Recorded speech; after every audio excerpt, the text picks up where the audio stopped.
Hey guys, Azir bringing you another video. Now welcome to the final episode of the Champions Climb featuring Azir. And we're actually doing a little bit of a difference today. So you might notice the name of the player we can't see. I can't pronounce the name of the player, but the reason being we're on Korea. So I did decide that I will open up this series to the other servers because in the end of the day, we're here to watch the best players. And this is the best Azir in the world. He is an Azir main in Korea. So starting level 1, the Graves is looking for that aggressive invade, probably just to get some vision down. But the Camille is around, the Olaf's around, the Riven is going very aggressive, weirdly. And the red team, you can see, has reacted appropriately. Blue team is on their way. Galio flashing, gets a triple taunt. Again, ladies and gentlemen, Korean Challenger solo queue is mental. Blue team with a 2-kill advantage. Azir just making his way out. Riven actually might come over. Tristana going aggressive. Really bad start for blue team. And that puts them at a huge disadvantage. So Azir himself has used his flash, which is bad. His lane opponent's got a triple assist. So gold-wise, already... Well, again... It's weird how sometimes it doesn't actually make that much of a difference, even 3 assists. But yeah, you can see the AD carry difference, though, is absolutely insane right now. But yeah, so Azir, last game. So we've gone through, if you are new to the series, we have gone through bronze.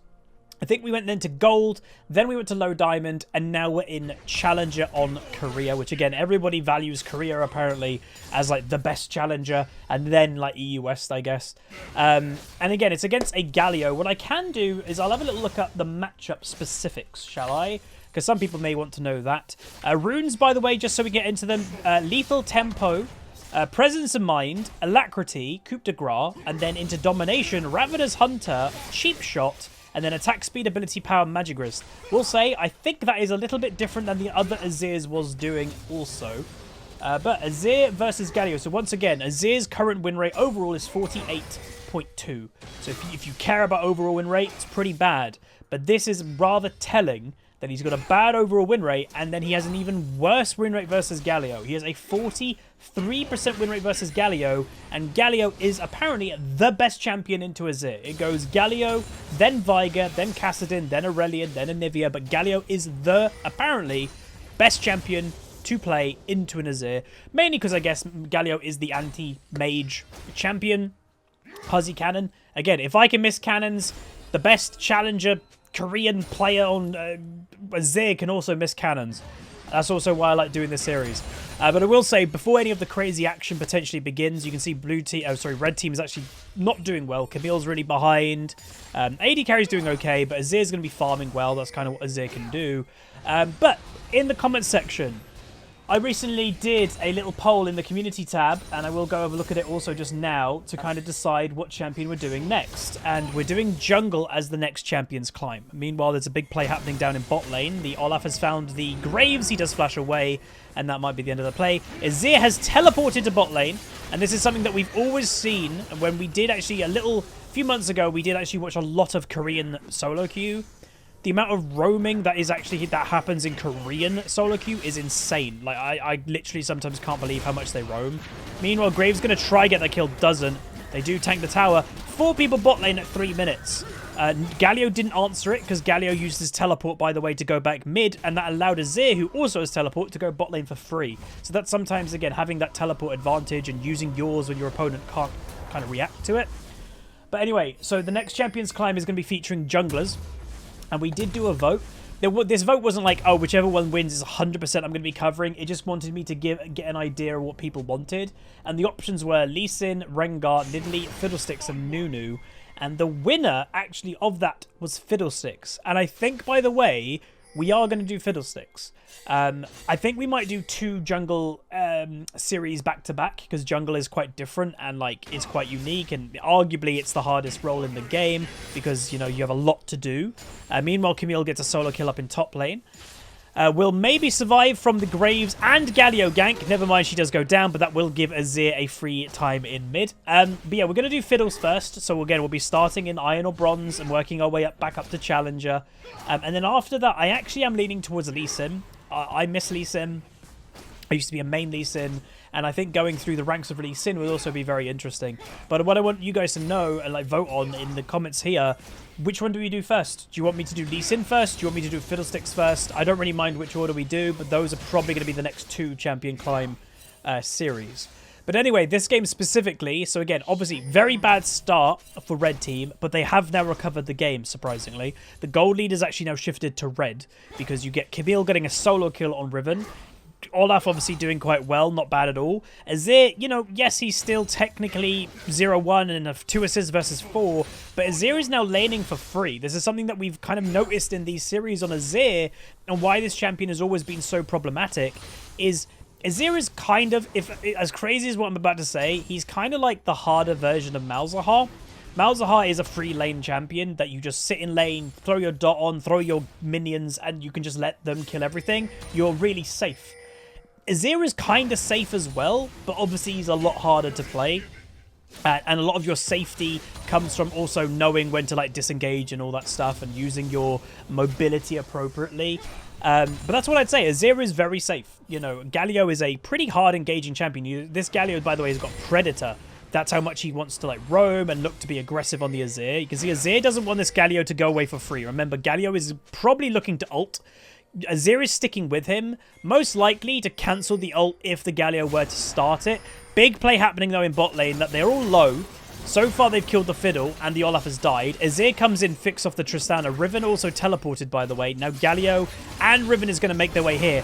Big, good ultimate by Azir, but he does leave a small gap for the Riven to walk around, and that will get him killed. So not a perfect ult. Unfortunately, again, this game has been which people have TP, which don't. The Velios will also die to the Graves. And yeah, so that time Riven used teleport and Camille doesn't have it up. Therefore, the numbers advantage went to blue team. So yeah, I've said it earlier, one of the biggest things I'll always see when it comes to Korean Challenger, that if you compare it to the other servers that I have watched and stuff, is map pressure. Global map pressure in Korea is insanely high. And you know, the farm in this game, weirdly, isn't actually that high because everybody is all about, like, good cancel by the Azir. It's all about helping your team and not letting, you know, getting that number advantage, making that big play, using your teleport to go bot lane. That's what, like, high Korean solo queue seems to be. And, you know, right from the beginning of the game, 3 minutes into the game, they will use teleport to go bot lane as a top laner or something. Like, that's what it is. So it's a bit weird. Like, would I say that's what you can randomly do and pull out in the US or North America? The weird thing is arguably sometimes yes and sometimes no, because if your TP play doesn't work, you're going to be at a big disadvantage. But the reason why it probably is okay in Korea is because everybody's doing it, you know? So you don't actually get that big of a disadvantage if you do use your teleport, because your lane opponent is also looking to use teleport to go bot lane. So yeah, but so far farm about even in most lanes. Actually, this is actually really weird. Everyone took like 2 or 3 farm, 2 or 3 farm, 2 or 3 farm. Very even game across the board. Even junglers are 1 camp away from each other. Olaf actually killing the dragon. That's nice to see. Galio missing, and obviously Galio with his ultimate can look to roam. You know, the ultimate's a bit slow. Galio only really works as a roaming tool if, you know, the enemy team is, like, committing to the fight. They are looking for a gank on the Azir. Graves is in this area. I think Azir had little vision of him. Is just walking away. Again, don't take dumb fights. The Graves is going to just kill you. He's pretty fed already. 4-1-2. They are looking maybe for another dive in bot lane. And again, diving the enemy team, quite risky. Especially like if Galio backs away from the lane, is a bit, you know, hard to see. So straight away I will say, do I notice anything different between the Diamond episode that we watched a few days ago to this? Honestly, not really. Mechanically, no. That Diamond player, reminding people, was currently in Diamond 4, but last season peaked in Diamond 2, and they were an EU West 1 trick. Obviously very good at Azir, but this player is, you know, by rank and everything, the best Azir player in the world currently. Mechanically, not really any different. Farm-wise, can't really tell much difference. So we'll have to just see in late game what differences, if any, we can notice. Sometimes you may not be able to notice differences, and that's one of the things to say. The negative of this series that we can't really hide is we are watching individual games.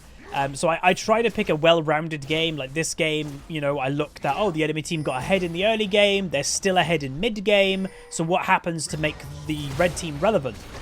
So we'll see how that goes. Look at the Galio damage, by the way.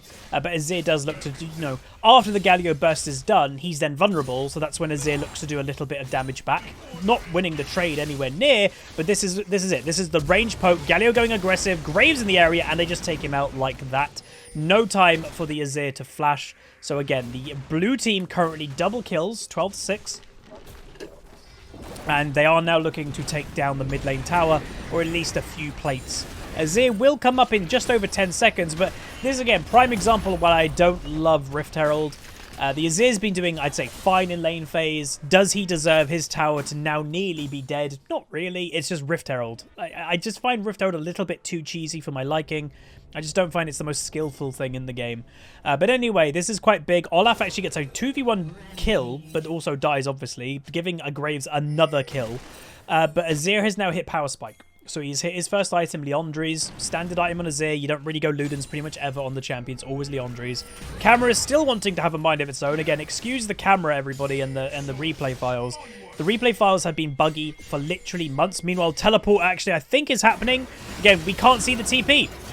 So once again, this Azir is completely okay with using TP to go bot lane. Like, that's what it's for. It's not about using TP to go back to mid. It's about TPing bot lane specifically, really, to make that big play.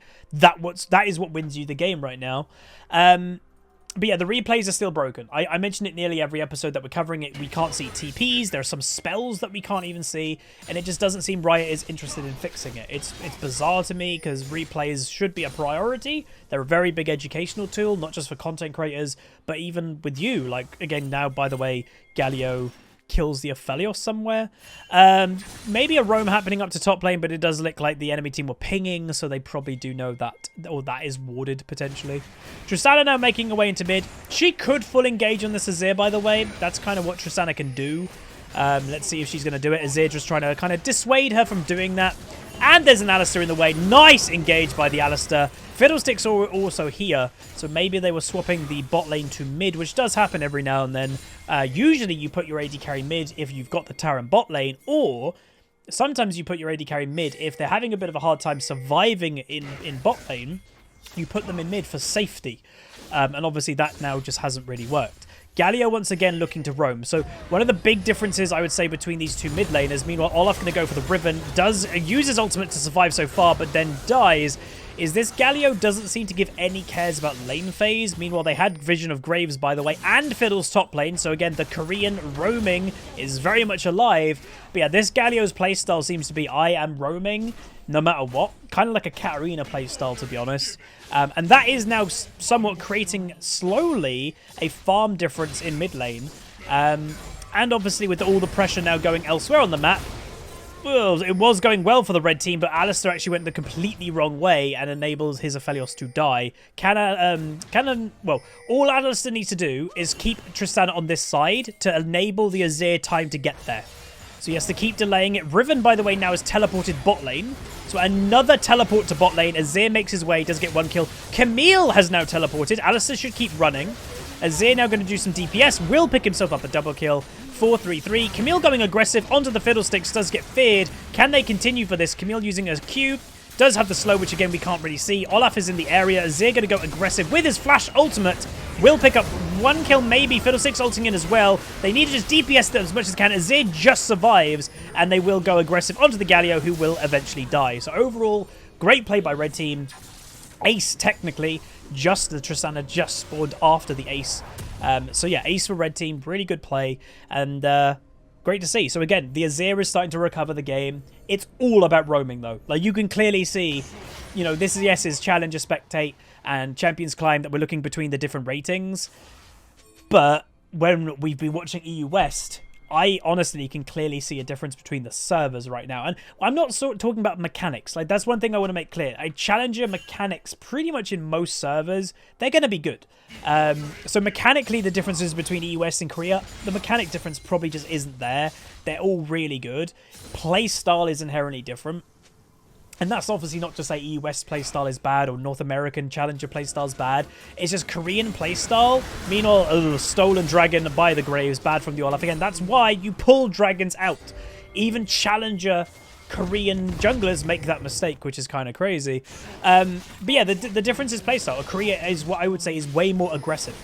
Way more aggressive, way more about map pressure, global pressure, and this obviously Azir has obviously adapted to that playstyle as well. But he's still doing good. He's still got a 20 farm lead right now on his lane opponent. Galio also dies in a 1v1 to the Aphelios, and now the Fiddlesticks is going to go down too. Because again, Aphelios is still somewhat of a problematic champion. Again, he has a fundamentally, you would say, maybe a broken kit. So that champion, if he gets going, is always going to be a nightmare to deal with. And yeah, this game is just kind of a Fiesta kind of crazy game. Tristana now obviously in mid lane. Don't think she could fight the Azir, to be honest. Gold-wise, we'll say 7.9, 6.4. A huge gold lead is starting to emerge in mid lane. And that is, one, Galio is roaming, but not all of his roams are paying off. Like that one in top lane, he just died. Where Azir's roams, I'd say most of them actually have worked. He's been a net positive from the roams. And also the farm. Like, Azir now is 30 farm up. So the farm lead is building, and even the roam lead is building for Azir. So you saw several times this game in the early game that when the Galio engaged in the Azir, he was owning the Azir. It kind of feels like this Galio should have focused maybe a little bit more on the 1v1, a little bit more, because that's where he does now seem to be suffering. And the later you go on, we've seen it in all of these episodes, Azir is an absolute nightmare to deal with in mid to late game. You know, the damage that he can deal, the utility he brings, he's got good survivability. And, you know, the reason why, by the way, all the things that I just said, people are like, Huz, you basically just described Echo. Azir is a lot harder to pull off, I would say, and a lot less forgiving than something like an Echo. You know, a lot of people in people's lists of, oh, who's the hardest champions in the game, many people would put Azir as the hardest champion in the game. Feel free in the comment section to say who do you think is the hardest champion in League. Because, yeah, it is actually quite an interesting topic. Azir now, Aphelios does die and the Alistar does die. So, again, mispositioning is happening quite often. Getting outnumbered is quite frequent. Teleport, by the way, Azir, he did teleport to go back to mid lane, surprisingly. Like, I don't think any of his teammates are going to survive then. I don't think they had the minions to even continue going onto the tower. So I'm a little bit confused why the Azir actually went for that, to be honest. Probably would have been better to save it, because now Galio has TP advantage. So the next big play that happens, you could just see Galio making the big TP play, and Azir doesn't have it up, where he probably should have saved it. So he does, by the way, have now his complete, well, not complete power spike, but 2-item power spike is when we've clearly seen Azir start showing up. He has got Nashers. Now, why did he put the passive? With his ultimate, going for the Galio. Azir probably put his passive up then. He's going to look at that escape. Lovely escape if he survives. That is what we like to see. Tristana's even healed to try and stay close. Olaf using his ultimate weirdly. Aphelios goes down. Riven is in the area as well. Again, big grouping team fight. Meanwhile, Azir, by the way, ultimate is still doing work. Azir over here in safety is going to go engage. Is going to get the Tristana. Now going to go on the Galio, who is also going to die to the Camille. So again, really aggressive team, good survival by Azir, just survives, with also maintaining high damage. And that's, in essence, the perfect Azir. Is tries to keep a distance, trying to be annoying, and that's what this guy's doing. Really, really smart play, really nice play. Again, put up the passive at literally the perfect time. Olaf going aggressive onto the Graves under a tower, which again is a deep tower to be diving. Olaf gives no cares though, because again, that champion is arguably with Gore Drinker and Sterix, still not completely balanced. And worth knowing, they are trying to, I think in the upcoming patch, they are addressing specifically these two items. Because it is a problem on Olaf, Aatrox, champions like that, and they're building it every game. Because, yeah. Galio now using his teleport, and you can see the desperation really from the Galio to try and make a play. But now the Azir completely owning in the damage. Just, again, this is where I'd say the one thing with Galio, even though arguably, well, not arguably, he has the best win rate against an Azir, the carry potential. Azir is what we would say is a hyper carry. Galio isn't a hyper carry. He is more of a denying utility champion than even a carry. So the later this game goes, you're just going to see more and more differences between the Galio and the Azir. Unless the Galio can get on top of this Azir and hold him for like a Graves or a Riven to combo, or a Fiddlesticks or ultimate on top, then there's going to be a lot of big difference between the pressure that a Galio and Azir can give. But so far, again, mechanically, this Azir has been near perfect. Yes, it's still making occasional mistakes, but I like showing that even the best Azir player in the world is still missing cannons and stuff like that is still using teleport maybe when they shouldn't. Because again, that's the human elements of the game. You're not going to play perfectly literally in every single thing you do. Meanwhile, the Camille has definitely outscaled the Ribbon by now. And the Galio, yeah. So the one thing I will say, this Galio seems to be quite a frustrated chap, that his game hasn't gone great for him. So now he is just standing still and letting himself get killed. I have heard, you know, you hear a lot of things. I have heard Korea is quite bad for actual game enjoyment, and it may be the worst server. Meanwhile, the enemy team steal the Baron. That is the second thing that this Olaf has had stolen from him this game. 1 Dragon, 1 Baron. Really bad by the Olaf, to be fair. And enemy team, if they make it out of here mainly alive, they get themselves a Baron on like at least 3 or 4 people. So that's good for the blue team. And that's the type of thing, a Baron steal can get you back into the game. It just depends if this Galio is willing to actually play or not. But yeah, I would say for match enjoyment and match quality, apparently Korea is actually not really a server you want to be on. Because people, more than any other server, give up really fast. And when they give up, they give up. They will go AFK, they will literally int, they'll run it down pretty much more than any other server. And again, Korea is apparently the best server. But there's that. So Azir, going to try and save his Aphelios, but also you can see he's trying to maintain okay positioning. The Fiddle's on him, the Olaf's also coming in the back line. Fiddle's going to try and survive. Azir, you see, positioning, being really smart with positioning. Never fully committing because he doesn't need to. Will get himself a double kill, and now the enemy team is throwing. So they just got Baron, and now they have a bad fight, and a couple of them die. Thus giving, again, the Azir even more gold. 838 is the Azir now. 40-odd farm lead. Gold-wise, 10.8k gold. Behind the Olaf in gold right now, but again, huge difference in mid lane. You know, the gold difference in the jungle, pretty damn close. Bit of a gold lead, obviously, in top lane as well. AD carries, bit of a gold lead for Aphelios. Big gold lead, though. Over 2,000 gold lead for the Azir right now in mid lane. Again, that's just he's starting to scale. He's going to get even more kills. He's going to probably continue power farming. And there's not much a Galio can do to stop this happening, to be honest. That's just the way Galio is. Again, I like Galio. I have played a fair amount of the champion. But I've always felt if my early game doesn't go perfectly, and I'm against like a really powerful carry mage, it sometimes does feel a bit like, oh dear. You know, they're gonna be able to carry and I can't. Meanwhile, Alistair completely out of position, now getting killed by a Graves. 07 is the Alistair, with also a lot of those deaths being quite questionable positioning. Zonya's, by the way, complete now for the Azir. They may have been looking for a play there. Control Wood sitting in that bush. But let's see what's going to happen. So Azir has passive back up if he wants to use it. He does just escape a little bit because he thinks there's probably too many people potentially around. And they're just going to kind of hover around mid. Camille's bot lane, maybe kind of, you know, clearing wards and pushing bot to see if they can get someone to go bot lane. Azir's going to base. Not really sure he's buying or he's not basing anymore. Enemy teams still have that Baron, though, on some people. And now, again, you have the 2 carries that are going to be fighting for farm. That is something you don't generally want to do. Your AD carry and your mid lane carry both fighting for farm in mid. You're both getting less gold. You're both the carries. So that's when you'd expect probably Azir to go to a side lane because he has the teleport. Oh, my team's getting caught. I can TP in. Obviously, Aphelios doesn't have the luxury of teleport. Olaf, though, by the way, top lane, pops his ultimate, is going to run after the Tristana with his ultimate, just annihilates the Tristana. And he will just walk away till the very next day. Waddle, waddle. And now with the number advantage that you got Camille and bot, Olaf now going back, but you have no AD carry on the enemy team to do anything. Maybe a siege could happen in mid lane, but never mind, Aphelios is basing. So not really utilizing a pick on the Tristana at the moment. That's quite a big deal, taking out the enemy AD carry. Yes, she's died quite a lot, but that Tristana will do a lot of damage if like left a little bit. Dragon is coming up soon. And again, Infernal map, your fire map.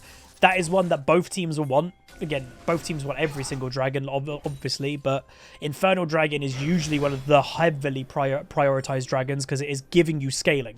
It gives you percentage AD and AP. That is literal scaling the game is giving you. That sometimes could give a early game champion with 2 or 3 Infernal Dragons. That gives them a late game. Meanwhile, enemy team go all in for the Camille. They will get 1 kill. Azir may look to go all in. Fiddlestick's ultimate probably coming through any second. Olaf is going nuts. Azir, you can see, really smart positioning. He saw the Fiddlestick's ult was probably coming. He puts his passive up. He's getting feared. He's going to go aggressive with them. The nice ultimate just gets a clean double kill legendary. So the big thing that I'll say with this Azir, mechanically, he is a fine Azir, And I think, yeah, enemy team just surrendered. Enemy team lost the game, surrendered. So the big thing with this Azir, mechanically, I'd say not an incredible difference between the Diamond Azir we watched last episode. The big difference with this guy, he knows when to or how to position. Like, again, that's the one thing with, like, auto-attacking carry champions, AD carries. Azir technically is an auto-attacker with his soldiers. You can't do any damage if you're dead, and when your main damage is how you're positioning. It's not about just, like, landing, like, pressing R as a Syndra. You've pressed R, now you can kind of run, like, randomly be somewhere. Azir has to constantly maintain positioning with then auto-attacking, like an AD carry. This guy had positioning down.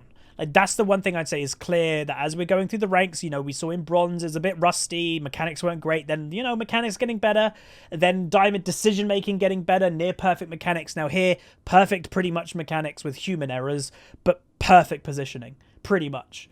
That's kind of the ladder that we've seen with Azir. So this is what you want with Azir. You want the mechanics to have to be clean, obviously, but you want the knowledge and decision-making that comes with positioning to actually carry the game. So that's what this Azir had, definitely down to a T. But obviously, yeah, Korean playstyle, heavy roaming, heavy teleport plays. It is fun to watch, but obviously it's just a bit of a different style. But as I said, if you guys did enjoy the Champions Climb featuring Azir, please do throw a like on the video. It does help out. Lets me know to continue doing this mini-series for each champion. And let me know again, do you want Lee Sin first or Fiddlesticks? They are probably going to be the next 2 series of the Champions Climb. But anyway, like, comment, subscribe. Hopefully you're all doing well, and I'll see you guys next time. Peace.